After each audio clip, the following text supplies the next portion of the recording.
Salut tout le monde, c'est Mako de la chaîne Real Hockey Fan. Aujourd'hui, en cette journée du jeudi 30 novembre, je vais vous parler de l'échange qui a eu lieu dans les dernières heures, là. Il y a eu un échange entre les Devils et les Ducks d'Anaheim. Donc, on va regarder les forces bon, les joueurs de chaque côté, mon analyse par rapport à cette transaction-là. Puis, c'est ça. En gros, on va regarder ça ensemble. Premièrement, l'échange au complet. Les Ducks reçoivent Joseph Blandisi des Devils. C'est un allié gauche. Sa deuxième saison dans la Ligue nationale. Troisième saison. Deux ou troisième, en tout cas. Ils obtiennent ce joueur-là. C'est un gars de... il a 6 points en 27 matchs. Donc, c'est un joueur de troisième, quatrième trio. Un joueur de profondeur que les Ducks acquièrent premièrement. Ensuite, ils acquièrent le gros joueur de la transaction, selon moi. Adam Henrique, un centre, joue sur l'avantage numérique des Devils, va jouer sur l'avantage numérique avec les Ducks. C'est un gros joueur, c'est un joueur qui est capable de contribuer offensivement. Il est responsable défensivement. C'est un bon joueur de hockey, mais au New Jersey, je pense il était sur l'avantage numérique, mais bon, Taylor Hall prend beaucoup d'espace. C'est sûr qu'il jouait quand même sur la première unité, là. Taylor Hall joue à l'aile. Donc, c'est ça, il y avait quand même.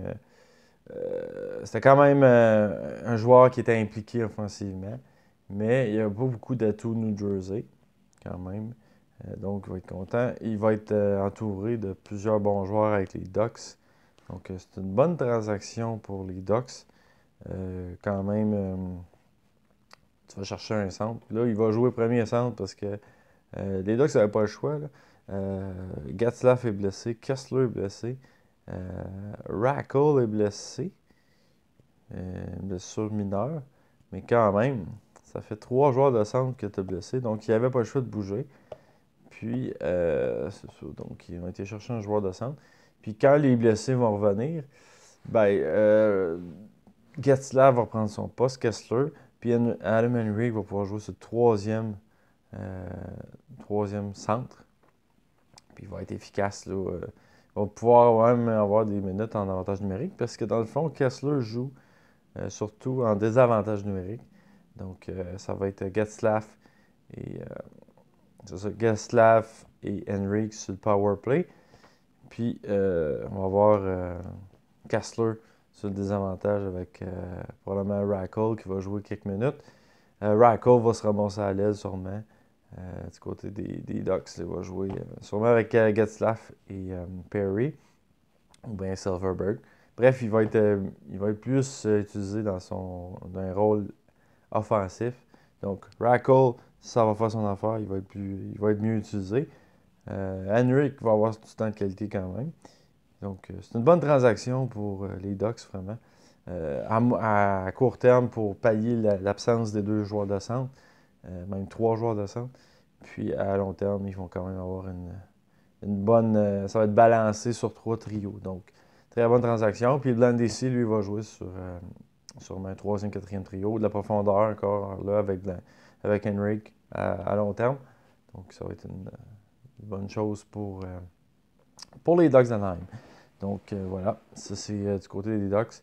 Du côté des Devils, on acquiert Sami Vatanen, quand même un défenseur dans son apogée.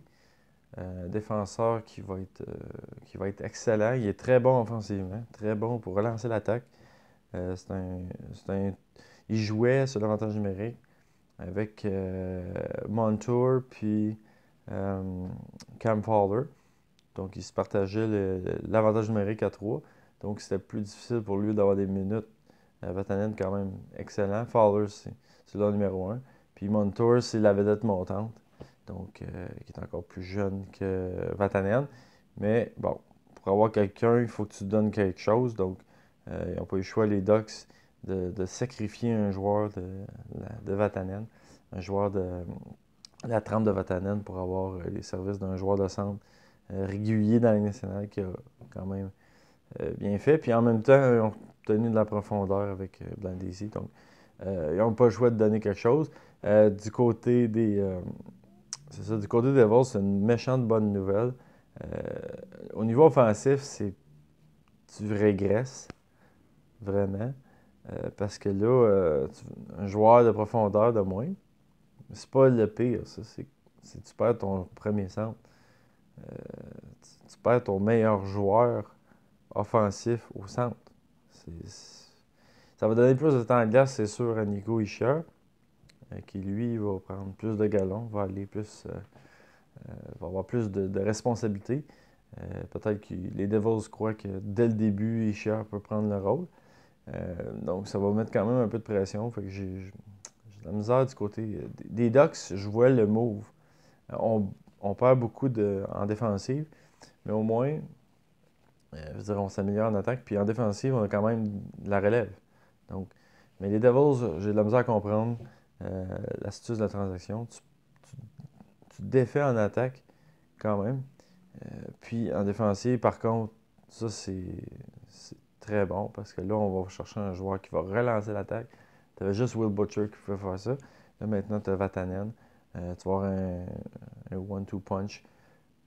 C'est sûr que c'est un bon move quand même parce que défensivement, les Devils, c'était moyen.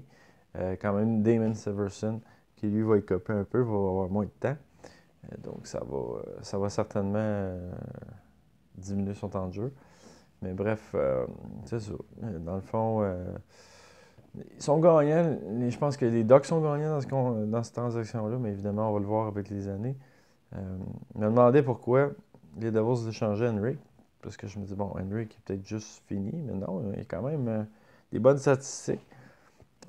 C'est quand même pas un joueur, un mauvais joueur. Donc, mais ouais, moi je pense que les Ducks vont gagner cette transaction-là, malgré le fait que Vatanen va être excellent. Il est dans son prime. Il a 26 ans. Donc, il va commencer à être meilleur même qu'il est là. 4 points en 15 matchs, par contre, pour Vatanen. Donc, c'est ça. Bref, moi, je pense que les Ducks gagnent cette transaction. On verra bien dans le futur. On verra bien ce que ça nous réserve.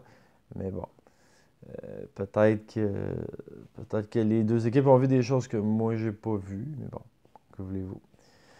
Voilà, donc, de mon analyse, c'est les Ducks qui remportent cette transaction. Donc, on verra bien.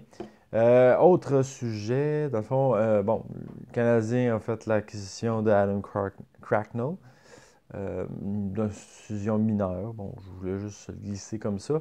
Des Rangers, un joueur de profondeur, troisième, quatrième trio, va peut-être même se ramasser à Laval. Donc, peut-être, c'est juste de la profondeur. Si jamais il y a des joueurs blessés, ça prend des joueurs. Et c'est ça, on est allé en chercher un.